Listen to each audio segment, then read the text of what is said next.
Bullets rip through the desert night, turning the thin metal of the transport vehicle into a sieve. The ambush is perfect, a symphony of destruction orchestrated from the jagged ridgeline above. Inside the crippled truck, Sergeant Riggs clutches a bleeding wound in his side, his breath hissing through clenched teeth. Men are screaming, others are silent. Too silent. Corporal Cora Riley, a logistics clerk who was only supposed to be cataloging supply manifests, feels the familiar cold dread crystallize in her gut. She is pressed against a stack of ammo crates, the concussive force of each impact rattling her bones. But while others panic, her mind becomes a landscape of ice and angles. She sees it all, the muzzle flashes, the triangulation of fire, the pulsing rhythm of the heavy machine gun that is tearing them apart. Her eyes find the enemy leader, a shadow directing the carnage with precise hand signals, barely visible through the swirling dust and cordite haze. One shot. That's all it would take.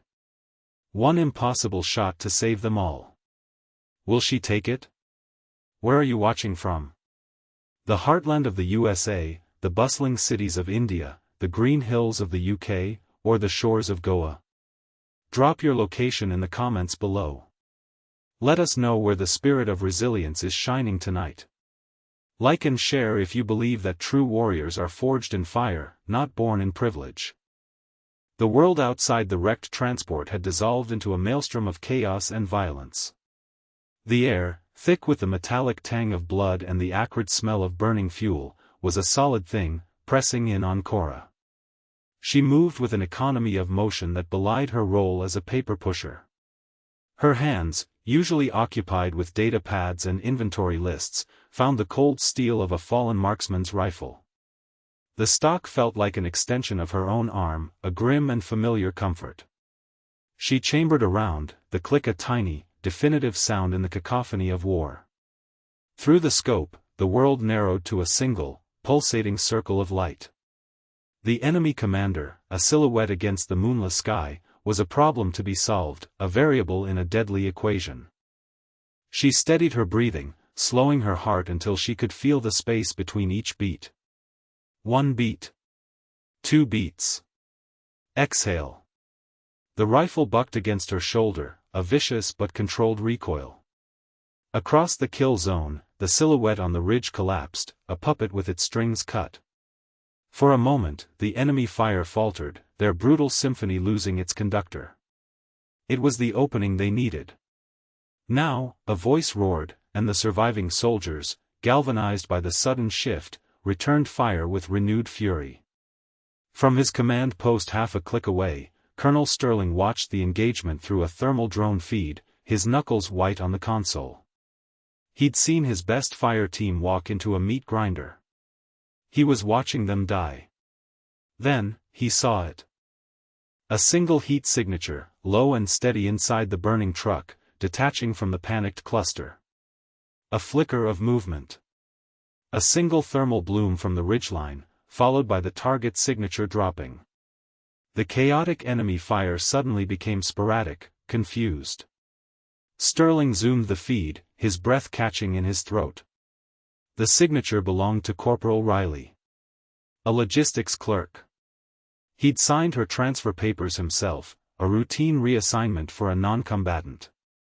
He watched as she directed 2 other soldiers, using the crates for cover, establishing a new firing position.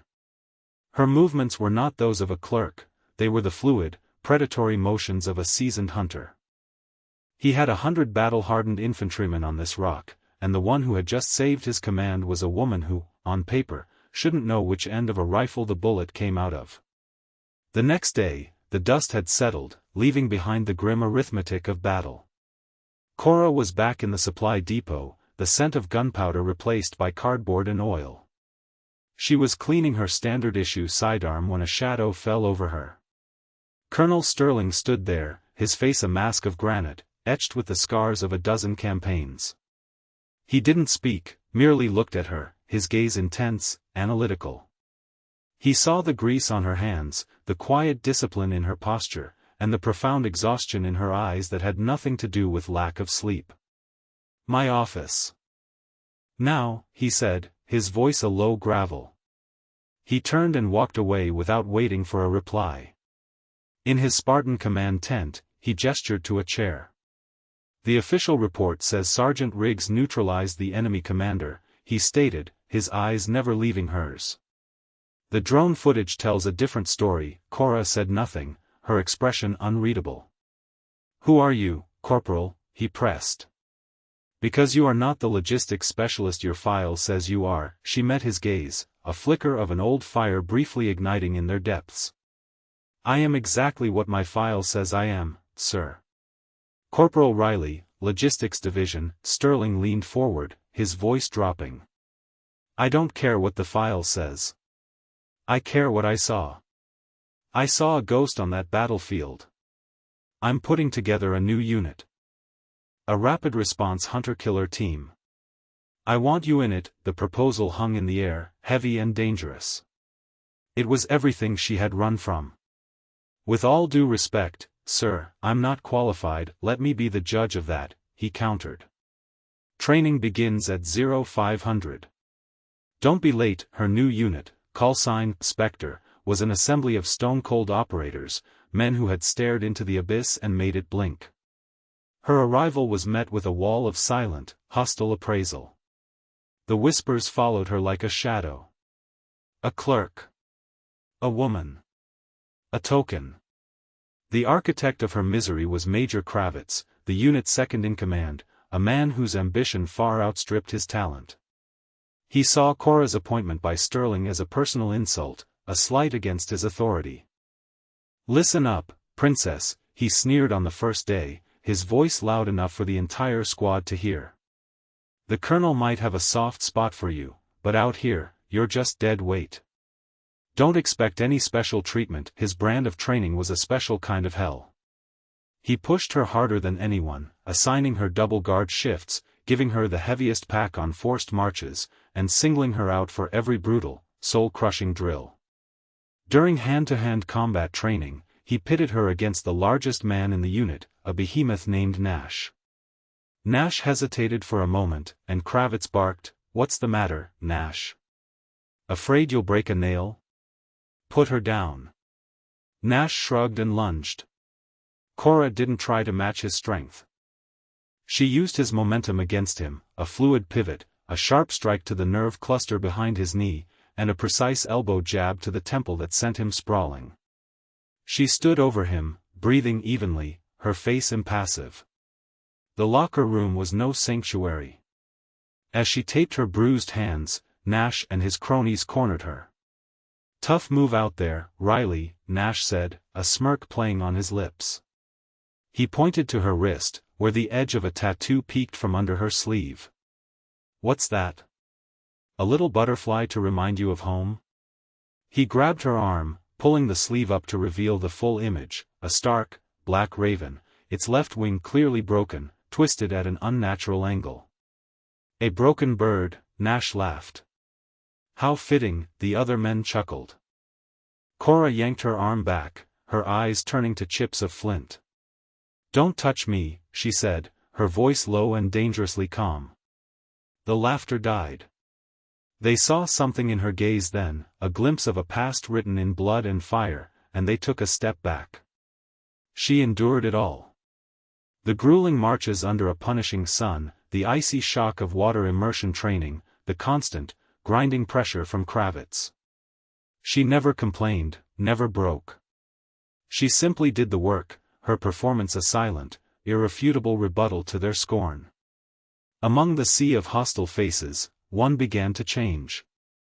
Sergeant Riggs, the man she had helped save during the ambush, watched her. He'd been skeptical at first, another of the colonel's pet projects. But he saw how she absorbed Kravitz's venom without flinching.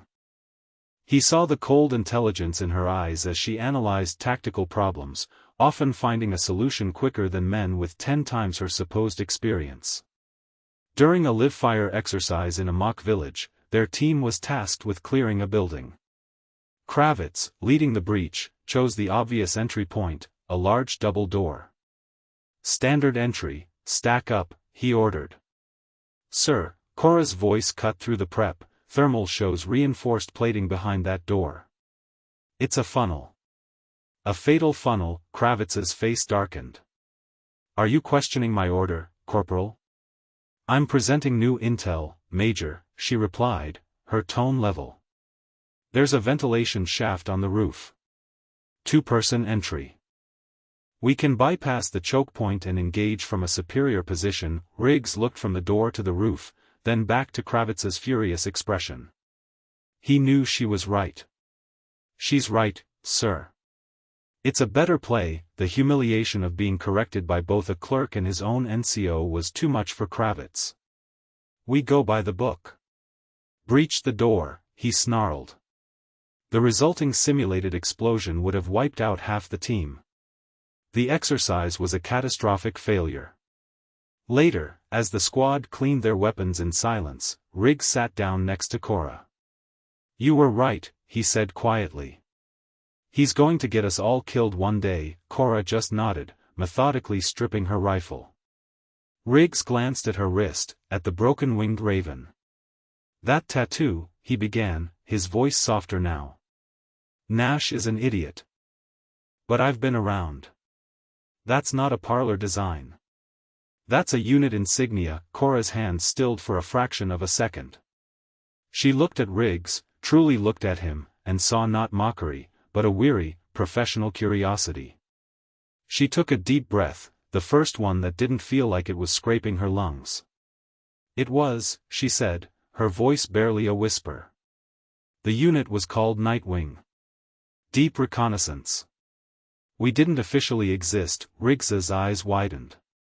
He'd heard stories, whispers in intelligence circles of a ghost unit that took on the impossible missions, the ones that were never acknowledged. I heard they were wiped out, he said, his voice laced with a new respect. On a mission in the Syrian mountains. Betrayal. Bad intel fed from the inside. A profound sadness settled over Cora's features, a shadow that seemed to extinguish the light in her eyes. I was Nightwing 7, she confessed, the words tasting like ash. I was the only one who made it out. They left me for dead. When I was recovered, the program was already buried. My service record was scrubbed. It was easier to list me as a ghost, a casualty, than to admit what happened. So I became a logistics clerk. I buried myself where no one would ever look for a killer. The confession hung between them, a fragile and terrible truth. Riggs now understood. The discipline, the skill, the haunted look in her eyes, it wasn't a fluke. It was the ghost of a dead unit, a sole survivor trying to forget how to be a weapon. The call came at 0200. An Allied listening post deep in contested territory had gone dark. Spectre was tasked with investigating. Sterling gave the briefing, his face grim. Intel is spotty. This could be anything from a communications failure to a full-scale enemy assault. Kravitz, you have the lead. A knot of ice formed in Cora's stomach. The mission profile was eerily similar to her last one with Nightwing, vague intelligence, a remote location, and a gnawing sense that they were walking into a trap. Major Kravitz was arrogant and overconfident, strutting as he laid out a textbook assault plan. We go in hard and fast. Shock and awe, sir, Cora interjected, a direct approach is what they'll expect. Given the terrain, a small recon element taking the high ground to provide overwatch would be more prudent. Kravitz shot her a venomous look. Your prudence is cowardice, Riley. We are Spectre, not a scout troop. We hit them head-on. As their insertion chopper neared the LZ, the world erupted in green tracers. The trap was sprung. Heavy machine gun fire tore through the fuselage, and the pilot fought to keep the bird in the air. We're going down, he screamed over the comms. They crash-landed in a shower of sparks and twisted metal, short of the objective and right in the middle of a prepared kill box. Mortar rounds began to fall, bracketing their position with terrifying accuracy. Kravitz, his face pale with fear, was screaming orders that made no sense. Return fire. Suppress them, he yelled, but they were surrounded, outgunned. Men were falling. Riggs dragged a wounded soldier behind the meager cover of the wreckage, a piece of shrapnel embedded in his leg. He looked at Kravitz, who was frozen, his eyes wide with terror, then at Cora. In the midst of the hellfire, she was a pillar of calm. She was already identifying enemy positions, calculating firing solutions, her mind working faster than the chaos around her. "Major, we need to pull back to that ravine," she shouted over the din, "it's our only defensible position." Kravitz didn't seem to hear her. He was lost, a commander swallowed by the war he claimed to master. The squad's discipline was breaking, their fire becoming panicked and ineffective. Cora knew if they stayed here, they would all die. Just like Nightwing. The memory, sharp and brutal, didn't break her. It focused her. She crawled to Riggs's side. "I'm taking command," she said, her voice leaving no room for argument. Riggs, gritting his teeth against the pain, just nodded. "Do it," Cora's voice cut through the comms, sharp and clear. "All Spectre elements, this is Riley. Cease fire. Conserve your ammo. On my mark, pop smoke and fall back to grid 294. Nash, you're on me. Provide covering fire." For a heartbeat, there was hesitation. Then, seeing their major useless and their position untenable, the soldiers of Spectre followed the one voice that offered a chance of survival. They moved with a desperate, newfound purpose, following her commands as she directed their retreat, her tactical awareness turning a slaughter into a fighting withdrawal. They reached the ravine, battered and bleeding, but alive. She organized a perimeter, assigned fields of fire, and coordinated medevac for the wounded, all with the calm authority of a natural leader. She had saved them. Back at the forward operating base, the hangar was thick with tension. The survivors of Spectre stood in grim silence while Major Kravitz, having regained his bluster, was in the middle of a furious tirade, pointing an accusatory finger at Cora. "She's a traitor. She usurped my command, disobeyed direct orders, and jeopardized the entire mission." Colonel Sterling listened, his face an unreadable mask, as Kravitz painted a picture of cowardice and insubordination. Just as he was about to deliver his verdict, the hangar doors rumbled open, and a procession of high-ranking officers entered, led by a man whose presence immediately silenced the entire room. It was Admiral Thorne, the legendary commander of Joint Special Operations Command, a man spoken of in hushed, reverent tones. He was a living piece of military history, and his unexpected appearance sent a shockwave through the base. Thorne walked past Kravitz without a glance, his cold blue eyes sweeping over the battered soldiers until they landed on Cora. He stopped directly in front of her. The entire hangar held its breath. Nash, standing nearby, felt a chill run down his spine. The Admiral's gaze drifted down to Cora's wrist, to the tattoo of the broken-winged raven. The room became so quiet that the distant hum of a generator sounded like a roar. Then, the Admiral did something that no one could have predicted. He raised his hand to his brow in a slow, deliberate salute. He held it, his eyes locked on hers. Kravitz's jaw dropped. Sterling's stoic expression finally broke, replaced by one of dawning comprehension. Nash felt his blood run cold as he remembered his stupid joke about the broken bird. Admiral Thorne lowered his hand, his voice a low rumble that carried the weight of command and a profound, unspoken sorrow. "Nightwing 7, he said, the call sign falling into the silence like a stone into a deep well. "The report said you were Kia. I thought we lost you in the Sarian Mountains." He looked past her, his gaze sweeping over the assembled soldiers before landing on Kravitz with the force of a physical blow. The intel for this mission was compromised. The leak came from the same source that betrayed the Nightwing program 6 years ago. A source we've been hunting ever since. He turned back to Cora, a deep regret in his eyes. "Your file was sealed to protect the investigation. It was wrong. You were left to carry a burden that wasn't yours." He unpinned the silver star from his own collar and pinned it to hers. "Corporal Riley, by the authority vested in me, your true rank of lieutenant commander is hereby reinstated. Welcome back to the fight. The Admiral's words detonated in the hangar, exposing Kravitz not as a traitor, but as an incompetent fool whose ambition had been easily manipulated. He was a pawn, and his career was over. The true enemy was still in the shadows. The final mission briefing was different. It was held not in a command tent, but in a secure intelligence hub. At the head of the table sat Cora, no longer an outcast but a commander, her eyes burning with a cold, righteous fire. Spectre, her team, flanked her, their loyalty absolute. Riggs, his leg bandaged, sat at her right hand. Even Nash looked at her with a newfound, profound respect. Her plan was audacious, built on an intimate knowledge of the traitor's methods. "He thinks I'm a ghost," she explained, her voice steady. "He thinks I'm a broken soldier haunted by the past. He's right. But my ghosts are about to become his nightmare." She used herself as bait, leaking her survival through channels she knew the traitor monitored. She anticipated his every move, leading him and his network into a meticulously prepared trap.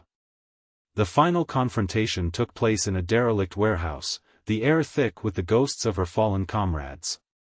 She faced the man who had sold out her team, not with rage, but with a chilling calm. The fight was brutal and swift.